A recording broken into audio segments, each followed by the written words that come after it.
আজ আমার body care routine এবং কিছু প্রোডাক্টসের রিভিউ শেয়ার করব। এবং আমার বডি কেয়ার রুটিনের মধ্যে অনেকগুলো থাই প্রোডাক্টসও আছে। তো কেউ যদি থাই বডি কেয়ার প্রোডাক্টসের রিভিউ জানতে চান তাহলে ভিডিওটা দেখতে পারেন।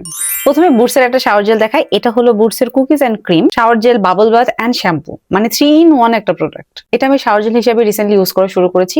আমার কাছে এটার স্মেলটা খুব ভালো লেগেছে। এটার খুবই সুন্দর একটা ভ্যানিলা স্মেল আছে, যেটা অ্যাকচুয়ালি শাওয়ার টাইমে বেশ ভালো লাগে। এটা যেহেতু আমি শীতের মধ্যে ইউজ করেছি, আমার কাছে মনে হচ্ছে এটা স্কিনটাকে একদমই ড্রাই আউট করে না এবং ওয়াশের পর স্কিন বেশ সফট এবং স্মুথ থাকে। আর এটা যেহেতু 3 in 1 একটা প্রোডাক্ট, তো আমার মনে হয় 3 ভাবে ইউজ করা যেতে পারে। এরপর একটা সোপ নিয়ে কথা বলবো। এটা জোজি সিক্রেট ইয়াং এর vitamin C silky whip bubble soap. সোপটা কিন্তু বেশ বড়, বাট আমি অনেকদিন ধরে ইউজ করতেছি তো এখন একটু ছোট হয়ে গেছে। তো যারা এরকম থাই সোপ ইউজ করেছেন তারা জানেন শাওয়ার টাইমে এই ধরনের সোপ ইউজ করতে বেশ মজা লাগে, কারণ এগুলোর টেক্সচারটা বেশ ইউনিক হয়। তবে এটা কিন্তু ডিরেক্টলি ইউজ করার কোনো দরকার নেই। শাওয়ারের টাইমে এই লোফার সাহায্যে একটু পানি অ্যাড করলে খুব সুন্দরভাবে একটা ফোম ক্রিয়েট হয়ে যায় এবং একটা স্লাইমি টেক্সচার চলে আসে। আর অন্য সব সোপের মতো এটা স্কিনটাকে খুব একটা ড্রাই আউট করে না, খুব সুন্দরভাবে ক্লিন করে। একটা মোটামুটি লেমন টাইপের স্মেল রয়েছে এবং ওয়াশের পর স্কিন মোটামুটি স্মুথ লাগে। তো যদি সোপ ইউজ করতে ভালো লাগে তাহলে সোপ ট্রাই করতে পারেন, না হলে শাওয়ার জেল ট্রাই করতে পারেন। আচ্ছা, এরপর কথা বলি ক্যাথিডলের বডি স্ক্রাব নিয়ে। তো এটা হলো peach smoothie vitamin B3 body scrub. Thai প্রোডাক্টের একটা প্রবলেম হলো সবকিছুতে না হোয়াইটেনিং লেখা, তবে এগুলো হোয়াইটেনিং এর জন্য অ্যাকচুয়ালি কাজ করে না। এরা বড় স্কিনটাকে একটু ব্রাইট করতে হেল্প করে, দ্যাটস ইট। এবং এটা আমি বেশ অনেকদিন ধরে ইউজ করেছি। আমার কাছে এটার টেক্সচারটা বেশ ভালো লেগেছে। এটার স্মেলটা বেশ মাইল্ড এবং প্লেজেন্ট। আর এর দানাগুলোও বেশ মিহি, যার জন্য স্কিনে খুব একটা রাফ লাগে না। তবে এই জন্য আবার অনেক জোরে জোরে ঘষার কোনো দরকার নেই। জাস্ট হালকা হাতে স্ক্রাব করলে এটা ডেড সেলগুলো খুব ভালোভাবে রিমুভ করে ফেলে এবং স্কিনটাকে বেশ সফট এবং স্মুথও করে।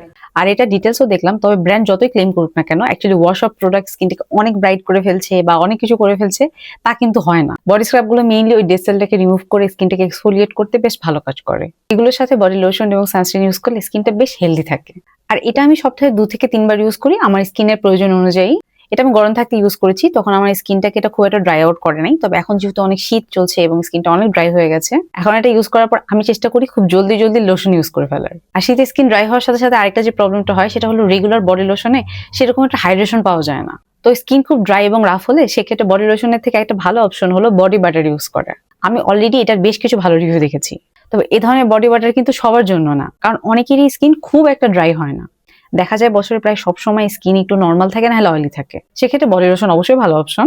তবে স্কিন খুব ড্রাই হলে বডি বাটার খুব ভালো একটা অপশন, কারণ এটা স্কিনটাকে ডিপলি ময়শ্চারাইজ করে এবং অনেক সময় পর্যন্ত স্কিনের ওই ময়শ্চারটাকে লক করে রাখে। এটা রিসেন্টলি আমি আমার 14 গোষ্ঠীর উপর অ্যাপ্লাই করেছি এবং যাদের স্কিন খুব ড্রাই তাদের এটা খুব ভালো লেগেছে। তো সেই রিভিউ থেকে এটা বলা যেতে পারে যে যাদের স্কিন 12 মাসই ড্রাই থাকে তাদের এটা খুবই ভালো লাগবে।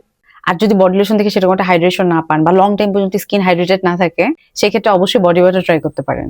আমি এতক্ষণ কথা বলছি অথচ প্রোডাক্টের নামটাই বলিনি। প্রোডাক্টটা হলো বুটসের কোকোনাট বডি বাটার। এবং আমার বডি কেয়ারের অন্যতম ইম্পর্টেন্ট একটা প্রোডাক্ট হলো সানস্ক্রিন।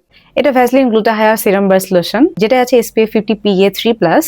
এটা আমার ভালো লাগার অনেকগুলো কারণ রয়েছে। তার একটা হলো এটার মধ্যে কোনো রকম হোয়াইট কাস্ট নাই। এটা পাতলা টেক্সচারের জন্য স্কিনে ইজিলি অ্যাবজর্ব হয়ে যায়। কিন্তু একটা ব্যাপার আছে, এটা থেকে না শীতে ওই রকম হাইড্রেশন পাওয়া যাবে না। তবে আমাদের দেশে শীতের থেকে গরমে বেশি থাকে, তো এটা আমার পছন্দ এর জন্য হয়েছে কারণ আমি এটা গরমে ইজিলি ইউজ করতে পারবো। শীতে আমি প্রথমে বডি বাটার ইউজ করছি, তারপরে আমি লোশনটা ইউজ করছি।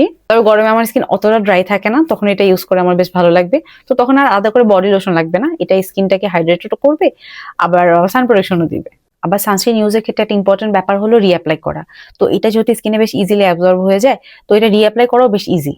তবে হ্যাঁ, শীতে এটা থেকে প্রপার হাইড্রেশন পাওয়া যায় না, তো সেই জন্য এর আগে একটা বডি লোশন বা বডি বাটার ইউজ করে নিলেই হয়। এরপর একটা ইউনিক ডিওডোরেন্ট স্টিক দেখাই। এটা হলো ডিও ক্লিয়ারের মিনারেল ডিওডোরেন্ট স্টিক। ইন্টারনেটে এটার আমি অনেক রকম ডিটেলস পেয়েছি, তো একটু শেয়ার করছি। তো ঘাম আমাদের শরীরের ন্যাচারাল একটা ব্যাপার, তবে ঘাম নিজের থেকেই দুর্গন্ধ সৃষ্টি করে না। এটা যখন ব্যাকটেরিয়ার সংস্পর্শে আসে তখন ওই স্মেলটা তৈরি হয়। এই ধরনের মিনারেল ডিওডোরেন্ট গুলো নাকি একটা ইনভিজিবল লেয়ার ক্রিয়েট করে, যা নাকি ওই ব্যাকটেরিয়া গুলোকে রোধ করতে হেল্প করে এবং আন্ডারআর্মে যে সোয়েট গ্ল্যান্ডস গুলো থাকে সেগুলোকে ব্লক করে না। এবং এগুলো নাকি সেন্সিটিভ স্কিনের জন্য বেশ সুটেবল।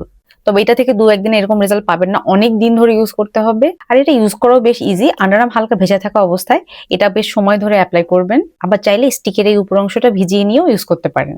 এখন এটা নিয়ে আমার ইউজার এক্সপিরিয়েন্স যদি বলি, সোফার আমি ভিজিবল কোনো চেঞ্জ নোটিস করিনি। তবে ব্যাড ওডর কন্ট্রোলের জন্য আমি এটা ইউজ করছি, সাথে আমার আরো যে প্রোডাক্টস গুলো আছে সেগুলো আমি ইউজ করছি।